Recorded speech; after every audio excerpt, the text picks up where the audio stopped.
Graça e paz a todos vocês. Quero convidar você a abrir lá em 1 João, capítulo 4. Vamos fazer a leitura do verso 7 até o 21. Na epístola de primeira, lá no finzinho, tá? Não é o evangelho de João, não. Lá nas cartas de João. 1 João, capítulo 4, tá bom? Vamos fazer a leitura do verso 7 até o 21.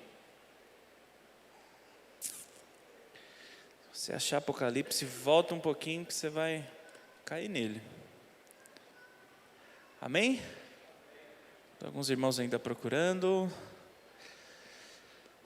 Vamos à leitura. Amados, amemo-nos uns aos outros, porque o amor é de Deus. E qualquer que ama é nascido de Deus e conhece a Deus. Aquele que não ama não conhece a Deus, porque Deus é amor. Nisto se manifestou o amor de Deus para conosco, que Deus enviou seu Filho unigênito, para que por ele vivamos. Nisto está o amor, não em que nós tenhamos amado a Deus, mas em que Ele nos amou a nós, e enviou seu Filho para propiciação pelos nossos pecados. Amados, se Deus assim nos amou, também nós devemos amar uns aos outros. Ninguém jamais viu a Deus. Se nos amamos uns aos outros, Deus está em nós, e em nós é perfeito o seu amor. Nisto conhecemos que estamos nele e ele em nós, pois nos deu o seu Espírito. E vimos e testificamos que o Pai enviou o seu Filho para Salvador do mundo.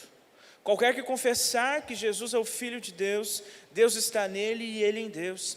E nós conhecemos e cremos no amor que Deus nos tem. Deus é amor, e quem está em amor está em Deus e Deus nele. Nisto é perfeito o amor para conosco, para que no dia do juízo tenhamos confiança, porque qual Ele é, somos nós também neste mundo. No amor não há temor, antes o perfeito amor lança fora o temor, porque o temor tem consigo a pena, e o que teme não é perfeito em amor. Nós o amamos a Ele, porque Ele nos amou primeiro.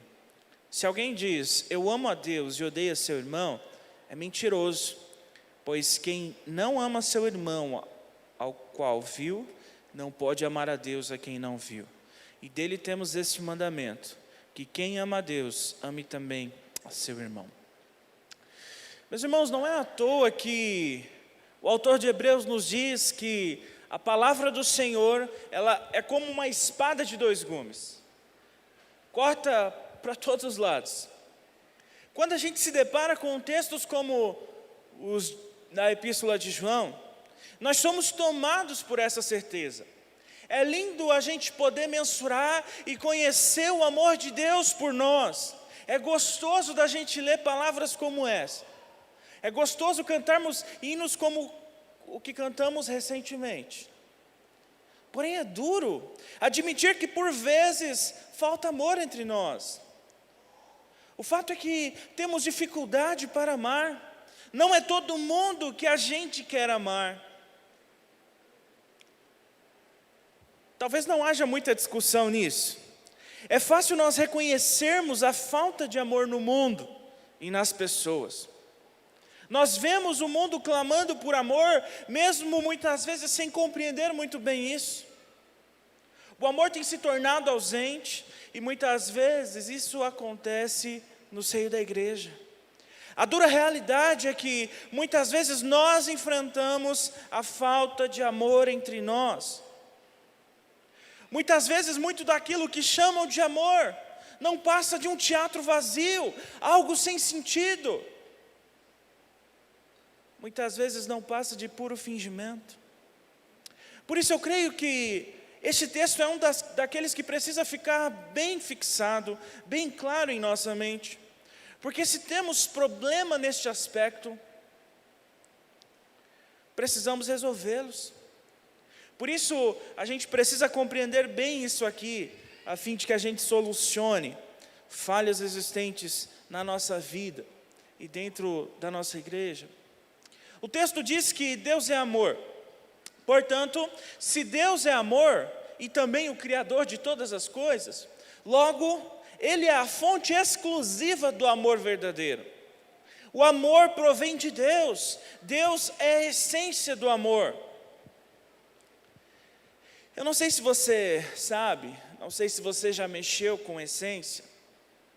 A baunilha, por exemplo, ela é uma planta que pouca gente conhece. Apesar de supostamente a gente conhecer o seu sabor, ela é uma orquídea trepadeira que dá lá no México. E ela dá vagens pequenas, que aquilo são os seus frutos. As suas vagens, na verdade, não possuem cheiro algum. Se você pegar uma vagem da baunilha, você vai cheirar ela e você não vai sentir o cheiro da baunilha, que é tão marcante. Para que o cheiro da baunilha apareça, é preciso que ocorra a secagem daquela vagem. Durante essa secagem, um processo de fermentação natural faz com que aquelas vagens verdes se tornem pretas, e aí sim, a gente pode sentir o cheiro e o sabor da baunilha. Dentro desse processo, você tem a opção de usar o fruto natural, usá-lo para fazer o extrato, e você tem aquilo por um bom tempo, mas também existe a essência sintética. O natural, você abre a vagem, raspa as sementes, põe na sua receita. O extrato, você esmaga a vagem, isso é de graça, hein, gente? A aula de culinária é grátis para os irmãos. Você esmaga a vagem, põe lá no álcool e deixa lá por um bom tempo, pelo menos uns 6 meses, e depois você pode usar o extrato. E tem a essência sintética, que é um líquido feito por uma combinação química e imita a baunilha, mas não é e não vem da baunilha. Talvez você me questione por que dessa história, digna de Ineu e Andréia. A verdade, meus irmãos, é que nós temos vivido tempos onde nós não sabemos muito diferenciar as coisas. Nós nos acostumamos com imitações, com falsificações, com produtos e essências que imitam o original. Não sei se você já andou na 25 de março. Se não andou na 25 de março, eu tenho certeza que você já andou no camelódromo. Lá tem de tudo que você possa imaginar. Tudo que imita o original. Isso é tão forte, meus irmãos, entre nós, na nossa sociedade, que nós não percebemos que aquilo que nos mostram por aí está muito mais do que distante do original. Grande parte do que vemos e ouvimos não tem parte nenhuma com o original. É apenas fake, apenas algo que imita. Por que eu estou dizendo isso? Muito se fala no amor, muito se diz em amar, em formas de amar, de amor, e sem notar, muitas vezes, nós acabamos caindo no jogo sujo de Satanás.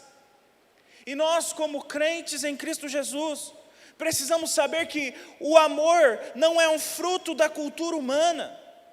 Por mais que haja afeto entre os homens, o amor nunca foi e nunca será uma mera criação de homens.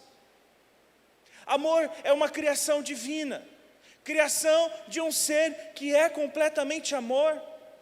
Portanto, se nós queremos conhecer sobre o amor, isso não se dará por meio de novelas mexicanas. Se a gente quer conhecer o amor, isso não se dará por filmes que falam sobre isso, nem menos por livros de romance. Às vezes ouvimos tanto sobre amor, que acabamos por crer em algo que é totalmente diferente daquilo que a palavra nos revela. Eu não sei se você já teve a oportunidade, eu ainda não, de experimentar a baunilha original, mas quem provou diz que o seu sabor é incomparável. Porém, eu não sei disso, só quem provou sabe. Meus irmãos, a palavra de Deus, a palavra que revela o Deus de amor, revela também o que é o amor. E somente quem provou o amor de Deus pode experimentar em sua totalidade o verdadeiro amor. Portanto, conhecer a Deus e o seu amor revelado a nós é de fundamental importância. É só assim que podemos correr das falsificações. E uma vez livres das falsificações, podemos então gozar do verdadeiro amor. Esse texto, ele nos indica algumas formas pelas quais o amor de Deus é manifesto a nós. Indícios sobre como o verdadeiro amor opera nas nossas vidas. Por isso eu quero que você preste atenção e reflita comigo em alguns pontos. Lá no verso 9 diz que nisto se manifestou o amor de Deus para conosco, que Deus enviou seu único Filho ao mundo para que por ele vivamos. Uma lição importante que esse texto nos traz, que está bem claro para a gente, é que o amor de Deus, primeiramente, ele é manifestado em Cristo. Se eu quero compreender o amor, eu preciso compreender a Cristo.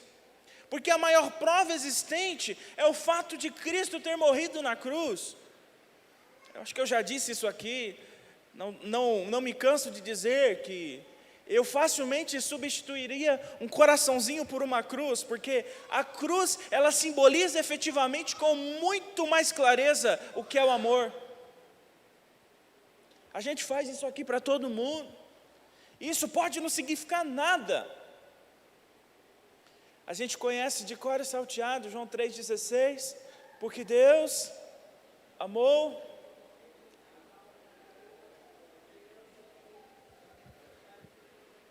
Acho que só o pastor que está lembrando e a irmã Regina. Deus amou o mundo, meus irmãos, e Deus amou o mundo de uma forma. Qual é a maneira de Deus amar o mundo? Cristo Jesus. O amor de Deus está revelado na pessoa de Cristo. Cristo é o máximo, é o ápice dessa revelação. Não há definição maior do amor de Deus do que Cristo Jesus. A maneira pela qual Deus manifestou o seu amor foi Cristo. Se hoje nós vivemos pela fé em Cristo, é porque nós fomos agraciados por seu amor. Todos quanto receberam a Cristo, têm sobre si o amor especial de Deus. Verso 10 nos diz que nisto está o amor, não em que tenhamos amado a Deus, mas em que Ele nos amou a nós e enviou o seu Filho para a propiciação por nossos pecados. Segundo ponto interessante que está claro para a gente também, é que o amor de Deus, meus irmãos, foi uma ação dele em nosso favor. Algo fundamental para nós sabermos: o amor de Deus não se deu por nosso mérito. Deus não nos amou porque Ele olhou para a nossa cara e Ele achou a gente mais bonitinho. Deus não nos amou porque Ele olhou as nossas atitudes e Ele achou que a gente era bonzinho o suficiente e Ele nos amou. Não foi dessa forma que Deus depositou o seu amor sobre nós. O amor está no fato de que Ele nos amou. Não fomos salvos porque um belo dia resolvemos amar a Deus e de repente tudo mudou. Não é isso que a Bíblia diz. Nós recebemos o seu amor porque Ele resolveu nos amar, porque Ele achou por bem nos amar. Portanto, guarde isso com muito vigor no seu coração. Você não merece o amor de Deus, porém o amor dele está sobre você, que é crente. O amor dele a nós é um ato sublime de graça sobre graça, regado com mais graça. Por isso é tão especial nós lembrarmos do dia em que a gente compreendeu esse amor, em que nós levantamos a mão, em que nós compreendemos, no dia em que a gente enxergou a beleza de Cristo, no dia em que a gente colocou a nossa fé diante dEle, no dia em que a nossa esperança foi renovada. Deus nos amou primeiro. Quem está em Cristo é amado por Deus. Uma terceira colocação que eu quero deixar para você, está lá no verso 17. Nisto é perfeito o amor para conosco, para que no juízo tenhamos esperança, confiança. Porque, qual Ele é, somos nós também neste mundo. Algo também que está explícito no texto. O amor de Deus gera confiança. Se o amor de Deus está sobre nós, nós confiamos nele. Antes de tudo, nós precisamos lembrar de algo também importante. O nosso pecado ofende a Deus. E o nosso pecado nos separou de Deus. E a gente sabe que isso trouxe algo ruim. né? Aquela coisa, né? A causa tem o seu efeito. A causa do pecado tem um efeito terrível. Quando você sabe que aquilo que você merece é condenação, é morte, é ausência de Deus, e no lugar da condenação você recebe o amor, você passa a mensurar a grandeza do amor de Deus. O amor de Deus nos livrou da punição que outrora merecíamos. Não é isso que diz Romanos 3:23? Porque o salário do pecado é, mas o dom gratuito é o quê? A vida por meio de quem? Quem é o amor de Deus? Cristo Jesus. Nós fomos livres da punição que nós merecíamos. Por quê? Porque fomos amados. O amor de Deus nos livrou da condenação, meus irmãos, que um dia há de julgar os ímpios do mundo. Lá no livro de Malaquias, no capítulo 4, verso 1 e 2, nos fala acerca dessa realidade. Escute aí. Porque eis que aquele dia vem ardendo como fornalha, todos os soberbos, todos os que cometem impiedade, serão como a palha. O dia que está por vir os abrasará, diz o Senhor dos exércitos, de sorte que lhes não deixará nem raiz nem ramo. Mas para vós, os que temeis o meu nome, nascerá o sol da justiça, e cura trará nas suas asas, e saireis e saltareis como bezerros da estrebaria. O amor de Deus, meus irmãos, nos livrou dessa condenação terrível que está destinada sobre aqueles que não têm a Cristo Jesus. E isso deve trazer uma alegria profunda sobre o nosso coração, porque a gente pode sonhar, a gente pode ter esperança, porque em Cristo a morte se tornou lucro, o juízo agora se fez num dia de esperança. E é muito interessante a linguagem do profeta. E vocês sairão como bezerros da estrebaria. Eu não sei se você já viu um bezerro saltitante, um bezerro correndo. Eu já vi o vídeo. E é muito gostoso de ver. Simboliza alegria, simboliza júbilo. O amor de Deus, meus irmãos, gera paz e confiança sobre os nossos corações. Ok. Nós compreendemos que o amor de Deus foi revelado por Cristo. Nós vimos que o seu amor é um ato gracioso em nosso favor, sem mérito. Também vimos que o seu amor nos dá esperança de que estamos caminhando para o seu encontro. Se você se encaixa nisso, se você concorda com isso, se na sua vida você identifica esse amor, glória a Deus. Isso significa então que Deus espera algo de você, que Deus aguarda ações da tua parte. E eu quero que você imagine comigo sobre o amor de Deus em nós sendo como a força motriz. Eu não sei se você conhece esse termo, mas esse termo é muito usado na termodinâmica. Tem alguém que faz física aqui? É um ramo da física, para explicar o agente usado para transmitir o movimento. Vamos traduzir essa bagunça que eu estou querendo dizer. Para ficar simples, força motriz são agentes naturais, água, vento, que fazem com que outras coisas se movimentem, existam e assim por diante.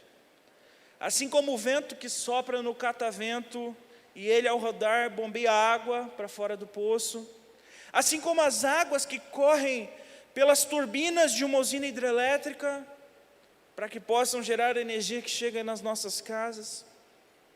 O amor de Deus em nós, meus irmãos, é a força necessária para que possamos também amar. Sem Ele, isso é simplesmente impossível. Não há como isso acontecer. E eu quero que você continue lendo o texto comigo, lá no verso 11 até o 13.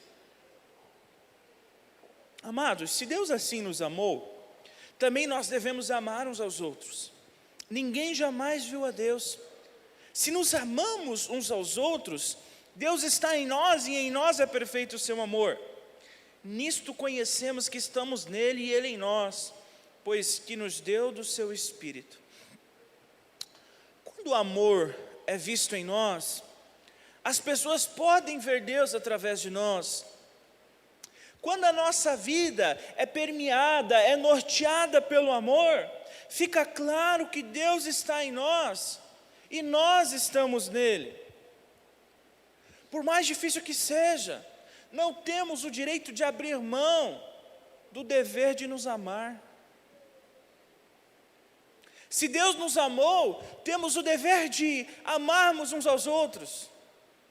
Se Deus está em nós e nós estamos nele, não tem como isso não brotar de nossas vidas. Com as nossas imperfeições, é claro, mas o amor se torna visível, principalmente nos nossos relacionamentos. Agora, se Cristo não habita em nós, ou se nós não estamos nele, faremos no máximo um teatrinho sem graça para inglês ver.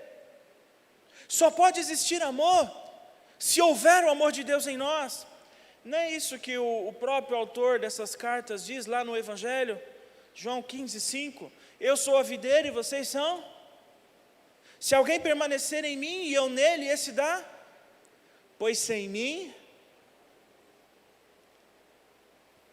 o amor de Deus é a força motriz para amarmos. Verso 19 até o 21 diz, nós o amamos a ele, porque ele nos amou primeiro. Se alguém diz, eu amo a Deus e odeio a seu irmão, é mentiroso. Pois quem não ama seu irmão a qual viu, não pode amar a Deus a quem não viu. E dele temos este. Tem uns textos que são autoexplicativos, não? Você se lembra do principal mandamento? Amarás o Senhor teu Deus de todo o teu coração, de toda a tua alma, de todo o teu entendimento. Esse é o primeiro e grande mandamento. E o segundo? Amarás o teu próximo como a ti mesmo. Isso não tem nada a ver com amor próprio, gente. Nós não temos dificuldade de amar a nós mesmos.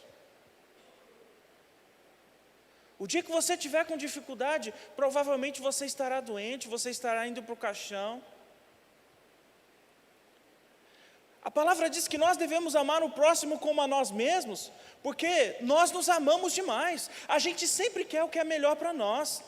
Nós sempre ansiamos por coisas boas. A gente sempre quer ficar perto de gente boa, de gente que nos agrada. A gente sempre quer uma casa confortável. A gente sempre quer um carro bom.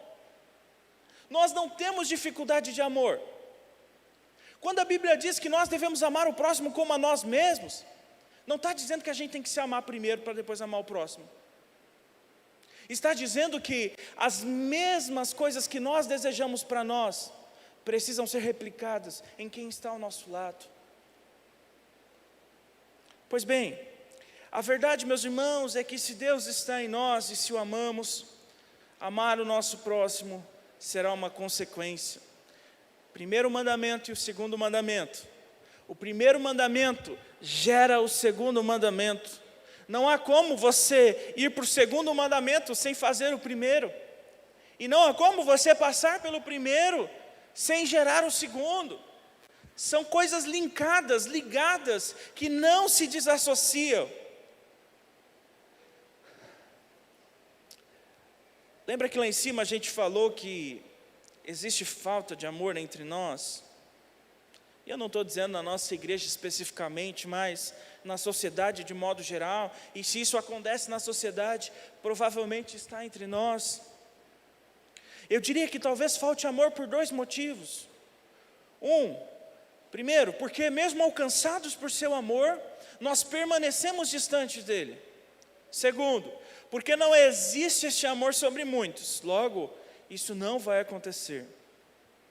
Meus irmãos, como crente, nós fomos salvos da condenação do pecado. Porém, nós ainda convivemos com o assédio do pecado sobre nós. Por mais que tenhamos o amor de Deus, muitas vezes fazemos pouco caso com isso. Por mais que haja uma força motriz muito forte querendo empurrar a nossa turbina, e que empurra a nossa turbina e que gera energia, às vezes a turbina enguiça e ela precisa de manutenção. E é isso que a palavra nos diz lá em 1 Tessalonicenses, no capítulo 5, verso 19, não extingais o Espírito. E esse texto às vezes é muito polêmico, mas eu não creio que esse texto esteja nos dizendo sobre perca de salvação. Nós vimos que o amor de Deus é algo seguro, nós podemos ter confiança quando Ele está em nós. Esse texto de Tessalonicenses está querendo nos dizer sobre o relacionamento com o Espírito. Algumas versões trazem essa palavra extingais, mas no meu ponto de vista, a palavra que mais representa a intenção do texto, a tradução mais adequada seria apagar. Porque se o Espírito está em nós, se estamos selados em Cristo Jesus, Romanos 8 vai dizer que nada pode nos separar desse amor. Mas essa força, ela pode sim, meus irmãos, ser apagada. E o que eu quero dizer com isso é, se nós não tivermos uma vida de comunhão com Deus, nós não seríamos nutridos pelo amor de Deus, e como consequência, não daremos conta de amar aqueles que estão perto de nós, e que são tão falhos como nós. Se temos falhado nisso, meus irmãos, é provável que a gente não tenha tido muito acerto na vida. Se isso é uma falha em sua vida, é tempo de se arrepender, pela falta de compromisso para com Deus. O Senhor nos chama nesta manhã, nos chama para um compromisso mais intenso, nos convida para responder o seu amor, e a gente faz isso se relacionando com Ele. Portanto, acorde mais cedo, separe um tempo no seu dia, tenha um tempo de qualidade com Deus, abra sua Bíblia e medite, dobre os seus joelhos e ore, feche a tua boca e jejue, como diriam os irmãos pentecostais, vai ter com Deus, meu irmão. E é assim que a força motriz age. Quanto mais água passa pelas turbinas, menos tarifa vermelha nós temos, mais eletricidade se produz, mais servimos ao Senhor. Quanto mais de Deus conhecemos, mais de Deus teremos. É assim que conseguiremos amar o próximo, é assim que notarão o amor de Deus. Vamos ao verso 18, estou caminhando para encerrar. Diz assim: no amor não há temor, antes o perfeito amor lança fora todo medo, porque o temor tem consigo a pena, e o que teme não é perfeito em amor. Agora, eu falei sobre duas causas, né? A primeira é que, mesmo Deus em nós, pode ser que nós não estejamos nele. E a segunda causa é que talvez você não tenha o amor de Deus. Se você está entre nós nessa manhã e se você não reconhece o amor de Cristo sobre a sua vida, te resta uma alternativa. O reconhecimento de que sem Cristo você não verá Deus. Você pode até tentar, mas o amor nunca será pleno na sua vida. Você pode até se iludir, mas a incerteza quanto ao seu amanhã sempre te perseguirá. Somente quem está no amor de Cristo tem o privilégio de ter lançado de si todo medo. O amanhã de quem está em Cristo é certo, é seguro. E eu te convido a colocar toda a tua vida em rendição a Ele, reconhecendo a sua obra, crendo que Ele é o único que pode te fazer provar o amor de verdade. Para concluirmos, sem Deus, meus irmãos, nós não podemos amar. Bateremos as nossas cabeças, discordaremos de quase tudo, ficaremos tempos a fio dando murro em ponta de faca, a gente vai ficar se machucando. Sem comunhão com Deus, nós não conseguiremos ter comunhão plena entre nós. Agora, se tudo estiver bem com o Senhor, as coisas ficarão bem entre nós. Talvez caiba-nos o reconhecimento nesta manhã, pelo menos de minha parte, de que precisamos do Senhor. Como filhos amados que somos, precisamos então amar o nosso Pai. Devemos nos relacionar com Ele de verdade. Só então a gente poderá glorificá-lo amando aqueles que estão ao nosso lado. Eu quero convidar você, se de alguma forma você entende que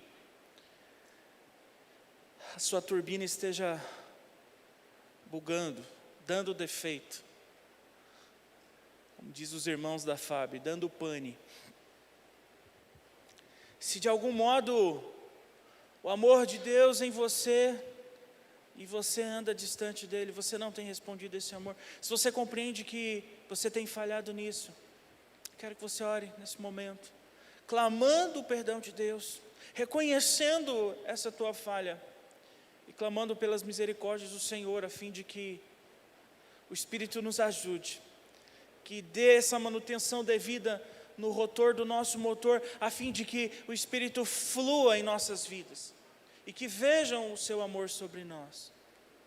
E para você que está entre nós e que ainda não teve um encontro com Cristo, que ainda não aceitou os méritos de Cristo sobre a sua vida, é o momento onde você tem a oportunidade também de falar com Deus e clamar para que Ele mude o destino do teu ser, o destino da tua alma. Vamos orar. Fale com o Senhor.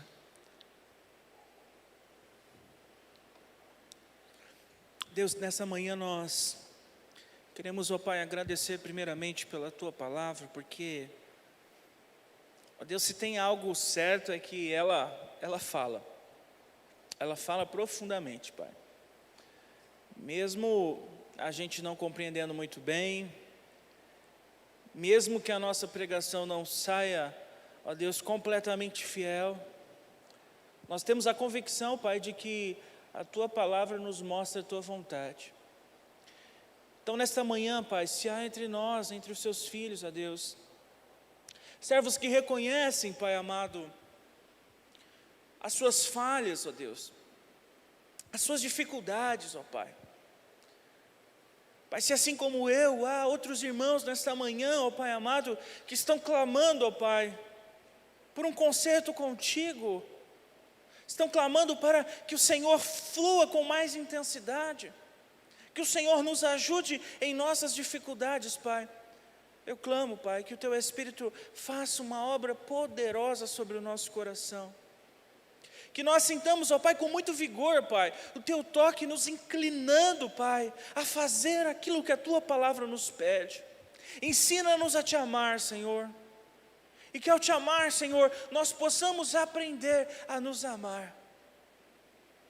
Pai, se há entre nós também vidas que ainda não provaram desse amor glorioso, desse amor majestoso, desse amor sublime, que o Senhor faça a obra, Pai, que cabe ao Senhor, que corações, Pai, sejam erguidos, que vidas sejam rendidas, ó Pai, ao Calvário, diante de Cristo Jesus, que vidas possam se achegar a Ti, Pai, com humildade, e clamar para que Cristo Jesus a salve, que o Senhor faça essa obra grandiosa nesta manhã também. Muito obrigado por esse momento, muito obrigado pelo Teu povo aqui reunido, pela Tua igreja aqui neste lugar. É no nome de Cristo Jesus, Pai, que confiamos tudo que temos e somos a Ti. Por Cristo oramos. Amém, Senhor.